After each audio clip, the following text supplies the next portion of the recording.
এই জন্য মানুষ কিছু কিছু সংগঠনের নাম দিয়েছে আল বদরের জায়গায় দিয়ে দিয়েছে আল বটর বাহিনী।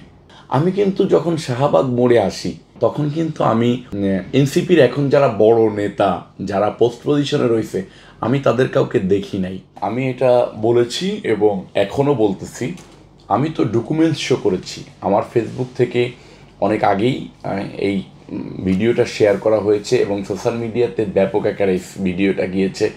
4 আগস্ট সেগুনবাগিচা মোড় থেকে একদম সেগুনবাগিচা যে দুদকের এলাকাটা আর কি, দুদক এলাকাটা, শিল্পকলা এলাকাটা, ওই এলাকাটা আমরা সকাল 7টার থেকে লোকজন জড়ো করতে থাকি।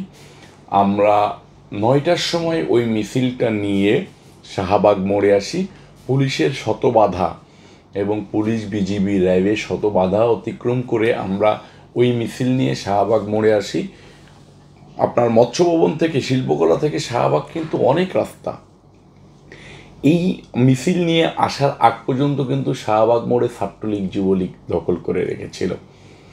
আমরা যখন লাঠি শোটা নিয়ে বিএনপির ভারপ্রাপ্ত চেয়ারম্যান তারেক রহমান সাহেবের নির্দেশনায় যখন লাঠি শোটা নিয়ে শাহবাগ মোড়ে আসি তখন আমাদের লোকবল এবং আমাদের মুভমেন্ট দেখে ছাত্রলীগ যুবলীগ যখন পুলিশের কাছ থেকে, আমরা তো পুলিশকে প্রতিহত করে এসেছি, যখন পুলিশের কাছ থেকে ওরকম আশ্রয় পাই নাই বা পুলিশ ক্যাপাসিটি রাখে নাই তখন ওরা পিজি হসপিটালের ভিতরে চলে যায়। আপনি দেখবেন যে এটার পক্ষে অনেক লোক স্ট্যাটাস দিয়েছে। আমি কিন্তু যখন শাহবাগ মোড়ে আসি, বি অনেস্ট, শাহবাগ মোড়ে যখন 9টার দিকে মিছিল নিয়ে আসি তখন কিন্তু আমি এনসিপির এখন যারা বড় নেতা যারা পোস্ট পজিশনে রয়েছে আমি তাদের কাউকে দেখি নাই, আমার চোখে পড়ে নাই, শাহবাগ মোড়ে পড়ে নাই। যদি তারা ওই দিন 4 তারিখে 12টার আগে, সকাল 12টার আগে যদি তারা শাহবাগ মোড়ে কেউ অবস্থান নিয়ে থাকে তাহলে তারা তাদের ডকুমেন্টস শো করুক, জাতিকে দেখাক যে হ্যাঁ আমি অমুক নেতা। এখন এনসিপি তো তখন ছিল না, তখন ছিল সাধারণ পাবলিক, সাধারণ জনতা। তো তারা এখন নেতৃত্বে আসছে, তারা বলতেছে তো তারাই নাকি এই দেশের সরকার, স্বৈরাচারী সরকারের পতন ঘটিয়েছে, এই সেই অ্যান্তন সাথে অনেক কিছু বলতেছে। যারা নেতৃত্ব পর্যায়ে রয়েছে তারা 4 তারিখে মোড়ে শাহবাগ মোড়ের একটা অবস্থান দেখাক সকাল 12টার আগে যে আমরা ছিলাম। আমরা শাহবাগ মোড়ে আসার পরে যখন পাবলিক জানছে যে হ্যাঁ, পাবলিকও কিন্তু আশপাশ দিয়ে ছিল, শাহবাগ মোড়ে আসার জন্যই চেষ্টা করতেছিল, কিন্তু পুলিশ এবং যুবলীগ ছাত্রলীগের এই ভয়ে তারা আসতে পারতেছিল না।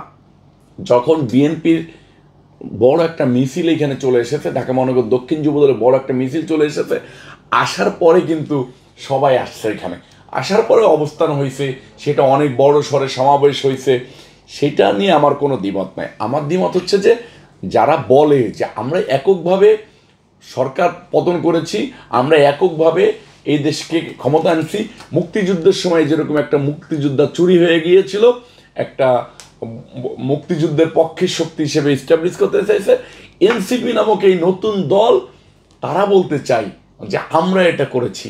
এবং জামাত শিবিরের তো তখন আমি কোনো অস্তিত্ব এখানে দেখি নাই। জামাত শিবিরের একটা মিছিল দেখাক না 4 তারিখ মোড়ে, দেখাক না, পারে নাই তো, ডকুমেন্টস শো করতে হবে। আমি আপনাদেরকে বললাম, আপনারা আমার ফেসবুক সোশ্যাল মিডিয়াতে গিয়ে দেখেন যে লাঠি নিয়ে হাজার হাজার লোক নিয়ে বিএনপির ভারপ্রাপ্ত চেয়ারম্যান তারেক রহমান সাহেবের নির্দেশনায় সকাল 7টা থেকে 9টার ভিতরে এসে শাহবাগ মোড় আমরা দখল নিয়েছিলাম। এরকম একটা ডকুমেন্ট স্বরূপ করে কথা বলতে হবে। বট বাহিনীর মতো ফেসবুকের কমেন্টের নিচে গিয়ে আপনি উল্টাপাল্টা কথাবার্তা বলবেন, এটা একদম ফেলেমি ব্যাপার। এই জন্য মানুষ কিছু কিছু সংগঠনের নাম দিয়েছে আল বদরের জায়গায় দিয়ে দিয়েছে আল বটর বাহিনী। আল বটর বাহিনী মানে ওই বট বাহিনী যে ফেসবুকের নিচে যে কমেন্ট করে, গালাগালাজ করে, এরা 2-4 জন লোক।